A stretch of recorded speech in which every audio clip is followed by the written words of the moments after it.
What's up, guys?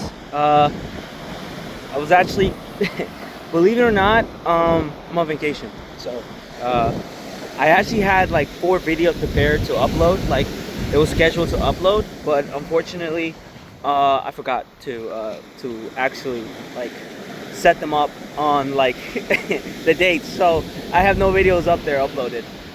So my bad. I wanted to like pretty much tell you guys where I'm at, what I'm gonna be doing, and why I'm like pretty much gone.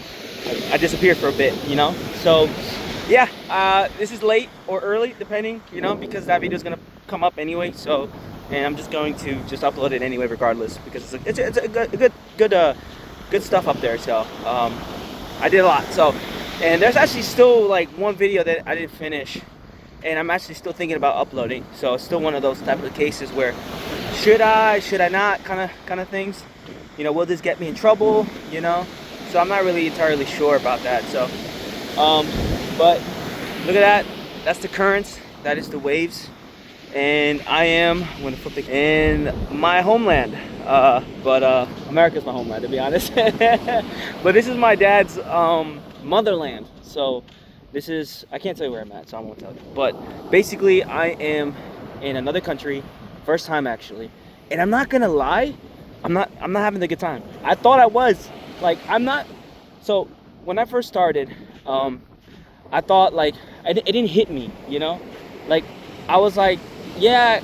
At first, I was getting my my passport. It came in. I did it. I did the whole process late. It was something like I was not going to do. It was unexpected, and it came through, and I was shocked. So I was like, okay, it looks like I can go. And then hopefully the waves is not too loud. And I was like, all right, here it is. I guess I'm going. And it didn't hit me. I thought once I hit land in another place, it would hit me.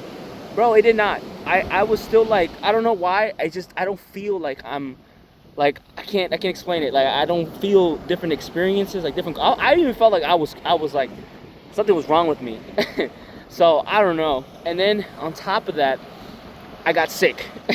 I got really sick. I got like headaches, and then my stomach hurt a lot. So like I was like, is this even normal? I wasn't even sure at this point, and I was really worried.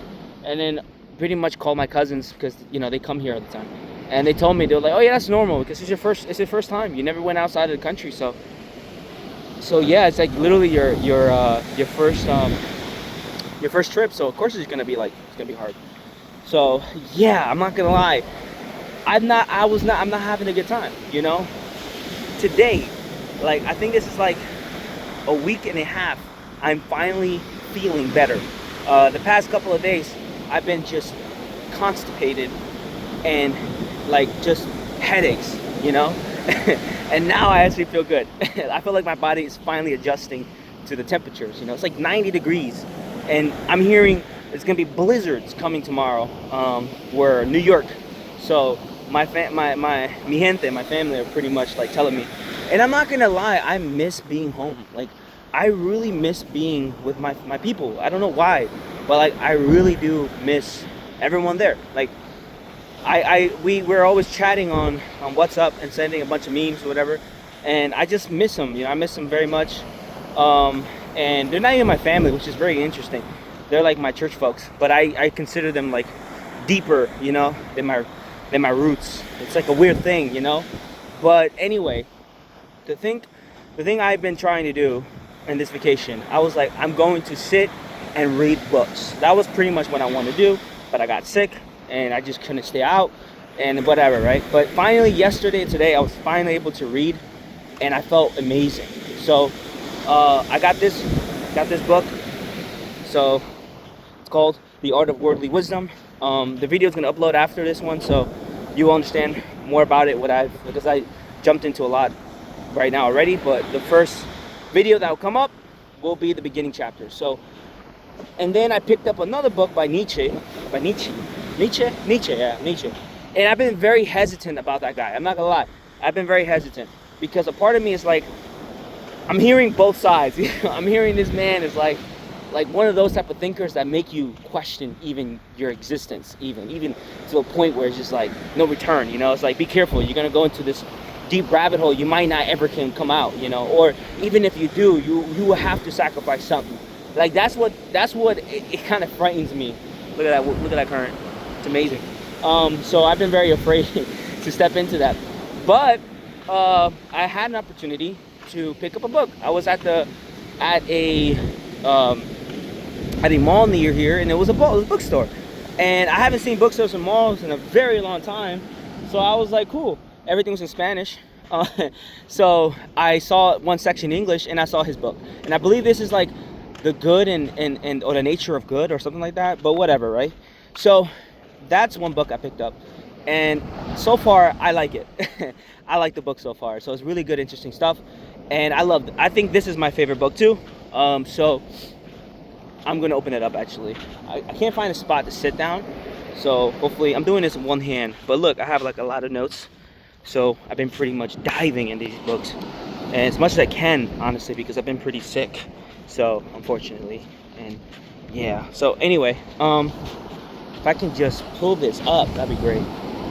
Well, losing my notes, I can't read them because I have my notes on top of them. But anyway, you know what? I'm just gonna summarize it. But anyway, so this guy, he wrote down about 300 years ago. He's one of these priests, and he was a very well versed and educated and like really good at philosophy, and wrote these valuable lessons of life apart from the Bible, but it uses a lot of the Bible, so I love that. And even Nietzsche gave a lot of kudos to this guy, even put him above in certain aspects, and even jealous, I believe, because he made this book very thin and very small and very convenient. So it was something that was good, you know. So what I love about what he wrote here, which was, see, it even says right there, Nietzsche and Franklin. Someone in Franklin, this class was praised by these two guys. So as you can see, it's a lot of cool stuff in this thing. But there was one here that he discussed. I believe he discusses about like, I can't remember. I'm trying to remember because I had huge headaches. But if I remember correctly, he was discussing about knowledge, like pretty much the impulses, and not going to the first impulse, but leaning on the second impulse. Pretty much being patient. So when an impulse happens, like, and I believe, and if I remember correctly, in Mere Christianity by C.S. Lewis, he talks about these two instincts: the herd instincts and the instinct to pretty much survival. You know, the thing to kick in, right? So, and well, I think those two are the same. So, the other instinct is pretty much is doing the good, right? But he takes it a step further, and he pretty much, I don't know if I can actually be here, but I'm in somebody else's tent, so hopefully no one says anything. I'm just gonna lean back here, but like I'm saying, right? Oh damn. So what I love, damn sticky here. I don't know what I'm sitting at, to be honest. It's kind of nasty, so I'm just gonna sit here. Anyway, no, I can't put it anywhere. I have my hat, so I might just lean it against my hat. My hair grew out, so I was actually contemplating whether I should shave or not. So, but I was like, no one's gonna believe me that I've been here for a while, so let me not shave. Anyway, so basically, what C.S. Lewis was discussing about this third instinct, you know, and it's like the standard, right? It's the truth, and it's what decides which one of the ones that you should follow, right? And we call it logos, you know, we call it pretty much the reasonable part, right? And on top of that, you have John 1:1, where he uses the word, right? The word was with God, the word was God, right? Pretty much Jesus, and everything was created through him, right? So in a weird way, we have a part of God in us, and it makes sense because if you have Genesis going back way back, right, where it says we're created in the image of God, we have a connection with him, right? We have the conscious, right? And now what's really cool, Nietzsche brings up and talks about the Sphinx, right? The Sphinx. He talks about, and it was hard for me, I didn't understand what it was until I started reading more and more, and I was like, oh, the Sphinx means like the moral compass, like the moral principle, pretty much this elitism, right, that we all have, that even he takes it up to a point where I think he says it anti-theist, right? I think it's, you know, atheist, right? But for him it's anti-theist, right? Even they have it. And what's really cool is that why is this thing, stubbornness doesn't let us go and believe on untrue, but we are so stubborn in this aspect that we need to discover the truth, even if it doesn't, you know, I guess like propel us in not in the moral sense, but in this world, in hierarchies, right? Because this world's corrupt, right? And it's hard. It's like, why is that even valuable at that point? Because it doesn't pushes this, because, and that's how you know this world's corrupt, right? And also it kind of proves that we have these instincts and we have this morality in us, that it kind of causes us to question and causes us to even have, and dare I say, faith in the things that we reason with, right? And back up with.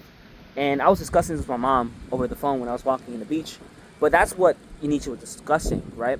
And what I love about this one, and now I can actually pull up the stickers apart and actually talk about what I wrote here. He says, act sometimes on second thoughts and sometimes on first impulses.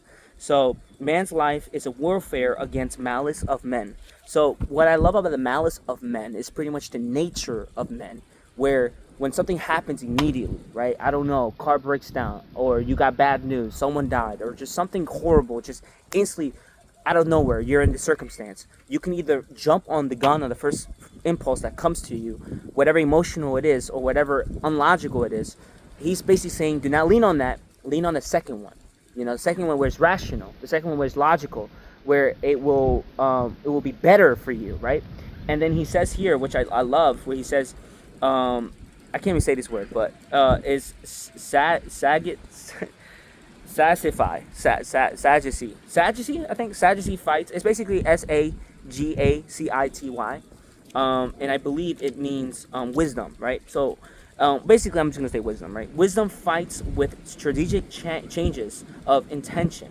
It never does what it threatens. It aims only escaping notice. It aims in the air with, and let me just move this really quickly, with strikes home unexpected direction. So what I can get from it is basically is accepting that that we have, sorry, someone's watching me, so I don't know if I can actually sit here. I don't think I can. Someone's actually watching me, so I'm going to move. But like I was saying, right, it's basically accepting our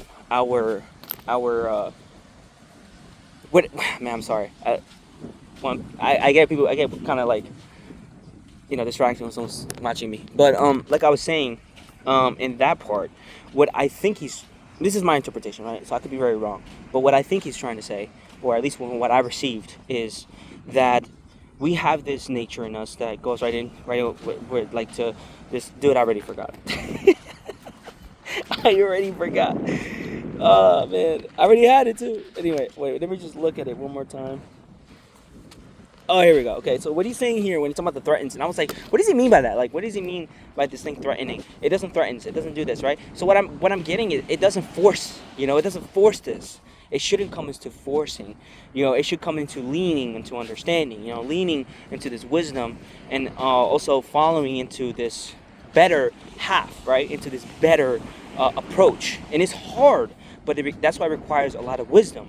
It requires a lot of growth, you know? You're not going to get it the first time. I mean, for me, it was definitely, I didn't get it until, like, I think, honestly, I'm still not getting it, you know? Sometimes I do jump on my first impulses, and I feel really terrible, you know?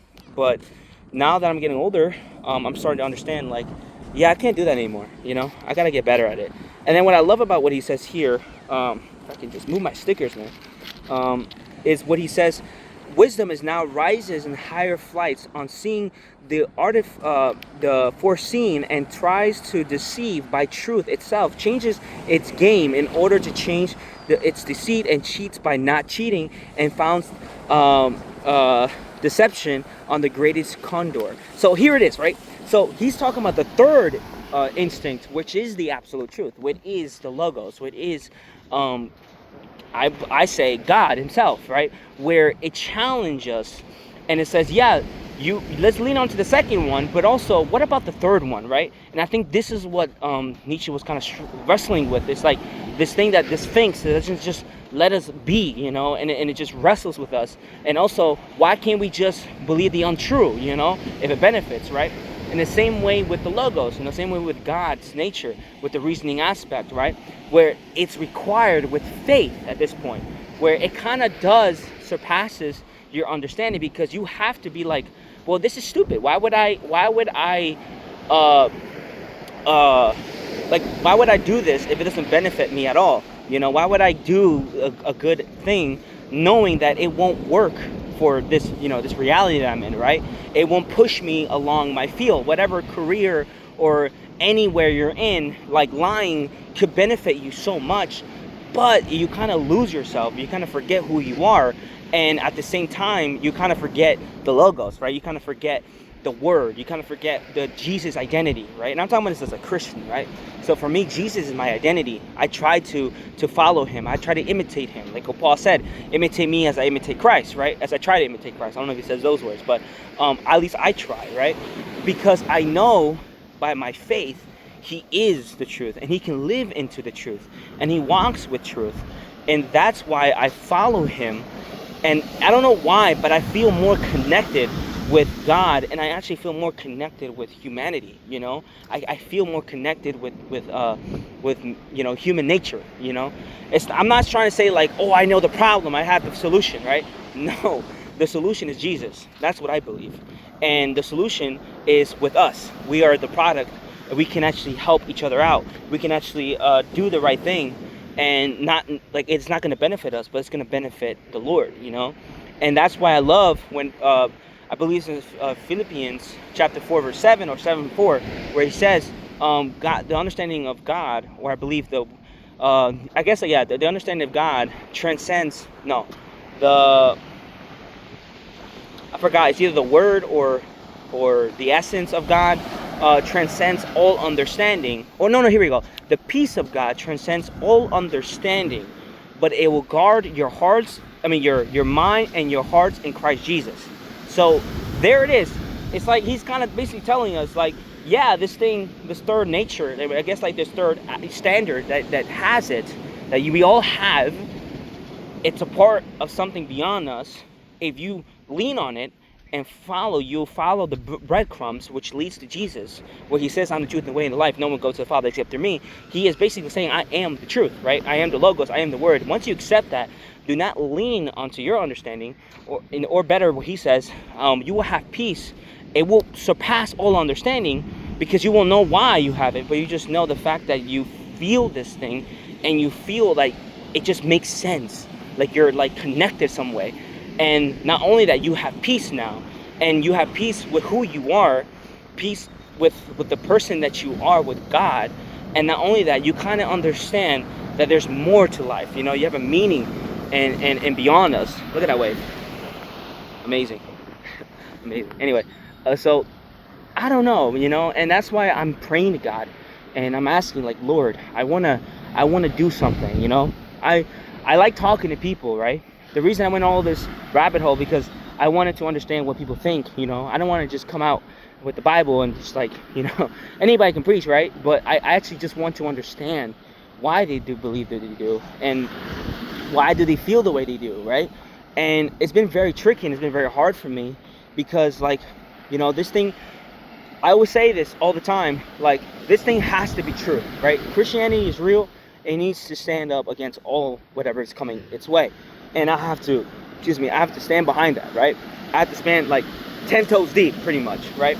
And not a lot of people want to do that, And it is a risk. I think that's pretty much the third standard, right? Not the third instinct.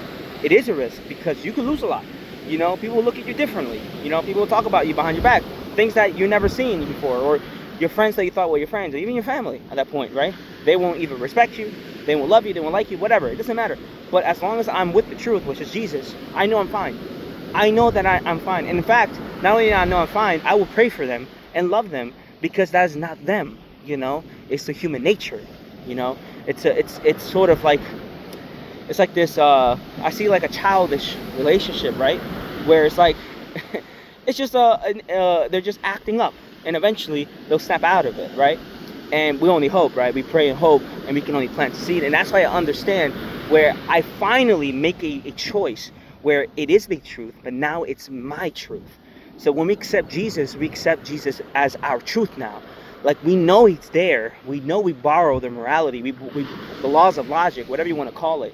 Now this time we can label it, we can put a face, we can put a name to it, which is Christ.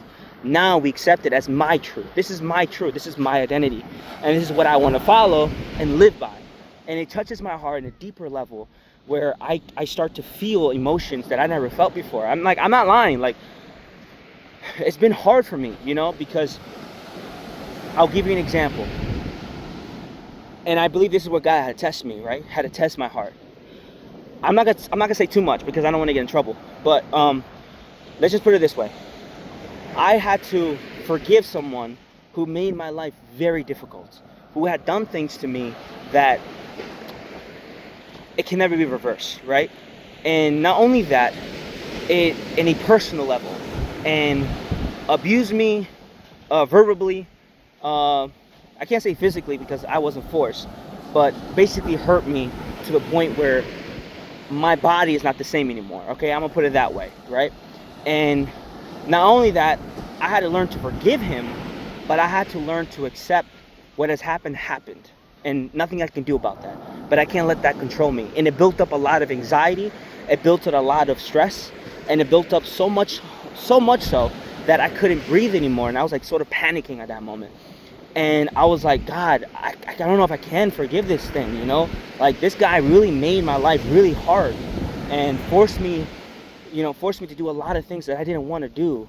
And not only that, I do blame him for a lot of things that he has done, and for a short amount of time that I met him, right? And I, like, literally only met him for like a year or two, and it just flipped my whole life around, upside down pretty much. And God really had to work in me. And when I finally understood, again, that part I'm telling you now, and the thing is, I never knew what it was until now. Now it all kind of makes sense, kind of locks in, right? Kind of locks in together. It's more like, you have to trust me. So I was like, Lord, I do trust you. Lord, I do love you. Lord, you show me that I am imperfect, but yet you love me, and that is enough for me. So how can I not forgive this person, right? And that's exactly what I did. I forgave him. And God knew, and the devil also, right?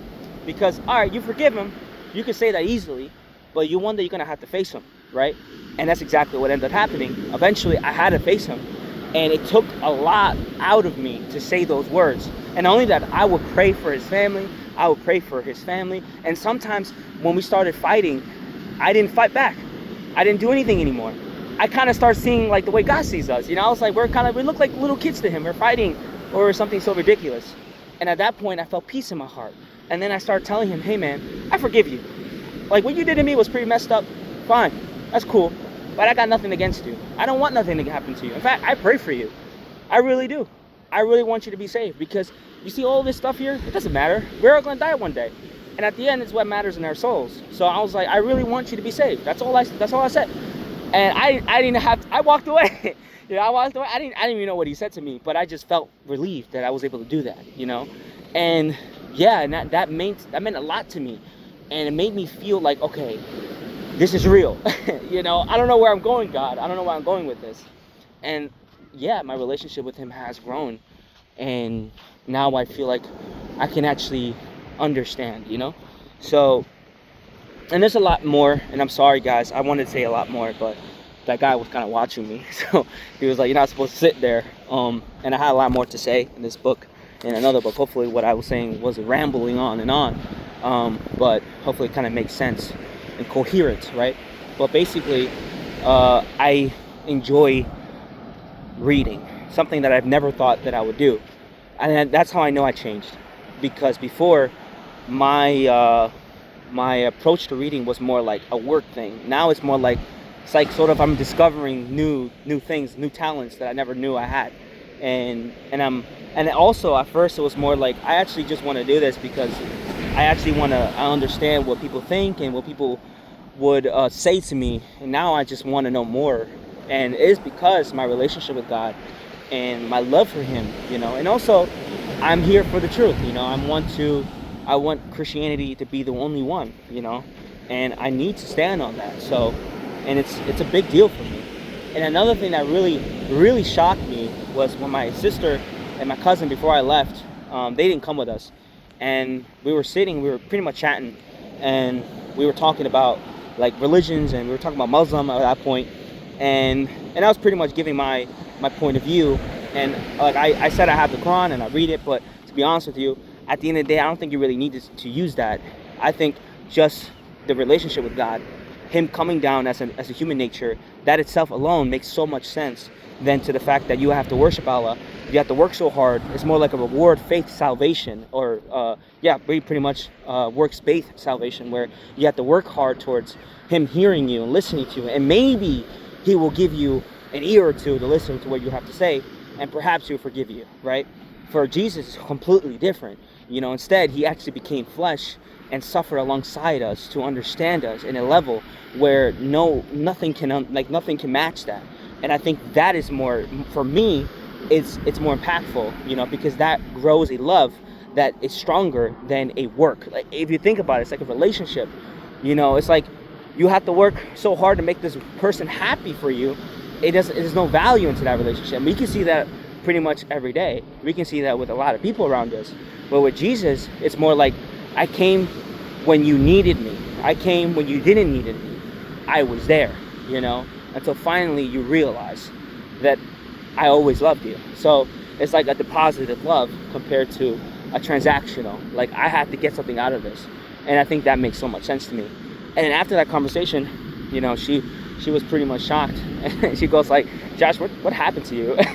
I was like, what you mean? She's like, you're so like good, like, what? I'm so good, She was like, yeah, you just like, you're like you believe in God so much now. Like, I never saw that. And I'm like, I always have.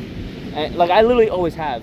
But for her, it was like, no, but this time it's different. And my sister goes like, yeah, like, you're not the same, like, you completely like not the same at all. And I'm like, that's crazy, because my sister knows me more. Like, I would thought like she'd be like, nah, he's been like that for quite some time. But no, my sister was like, nope, you're not like that. You're definitely like, and I don't know. So, and I was just like, I'm being honest with you, I'm glad that you think that, but that's only and solely because of Jesus. That's it. I'm only going to give credit to Jesus. If that's a positive, I'll take it. If that's a negative, if that's a positive, that's God, right? If it's a negative, I will take that, because I'm still imperfected. I'm still not perfect. I still have a lot of issues to solve. And of course, so, but yeah, that was a pretty much good compliment that I loved and enjoyed. So yeah, so that's pretty much where I've been so far, and we will see what happens, and I got a lot of stuff I want to do, but I'm not rushing anymore, and it's weird, because I'm in this place where I don't know where to start. All I just know, just do it, and then let me guide you, pretty much. That's how I feel right now, and I'm not rushing to anything. I'm not stressed about anything. I'm not worried about, like, if I don't do this now, I will never come out. I'm 27. I'm about to be 28. I don't got my life together, pretty much. I just trust God, and that's all I'm gonna do, right? A lot of things I made a lot of mistakes I've made, and currently still suffering because of them.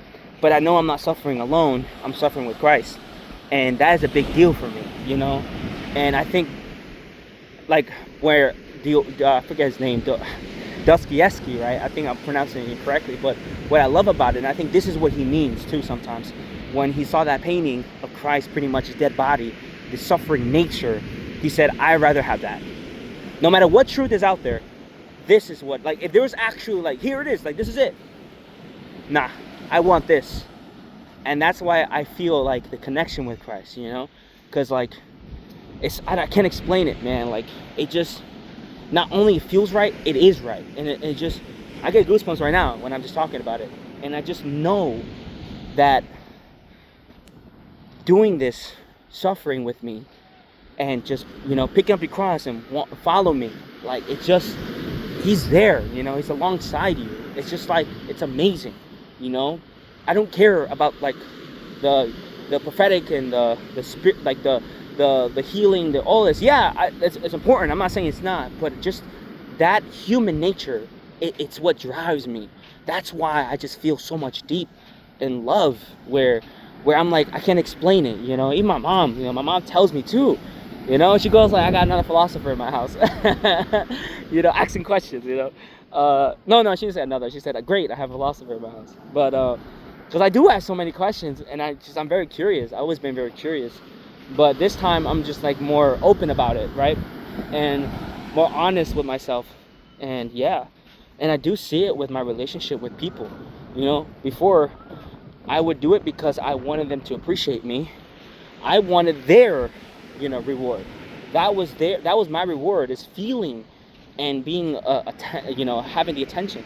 Now I have God, and I have love from him, and with no attachments, and I can freely love. And I know I'm saying that now, and there's gonna be tests, there's gonna be moments. Fine. If I fail, I fail. It's fine. I'm just human. But I will learn, and I'll keep growing, and I'll keep learning. So that was one of my hurdles that I finally was able to come out of. And yeah, we'll see what happens. So anyway, guys, that's pretty much it. Hopefully my headache doesn't go, it goes away, and I don't feel, and I can actually enjoy my summer. Well, not summer, it feels like summer in my butt, but I can enjoy my winter vacation before everything else falls apart. So, or at least like when I go back, because it's gonna be like winter. It's gonna be like just blazing with winds and snow. I mean, I don't know what's going on, but I know I'm with God, so that's all I need. Anyway, guys, I'm gonna sign off. Have a great time, and I will see you when I get back. And hopefully the other videos that was supposed to upload will finally upload, and it won't make sense, but you'll understand if you watch this video, and then, you know, for those who watch this one and watch the next one, this is what he meant. So anyway, bye guys.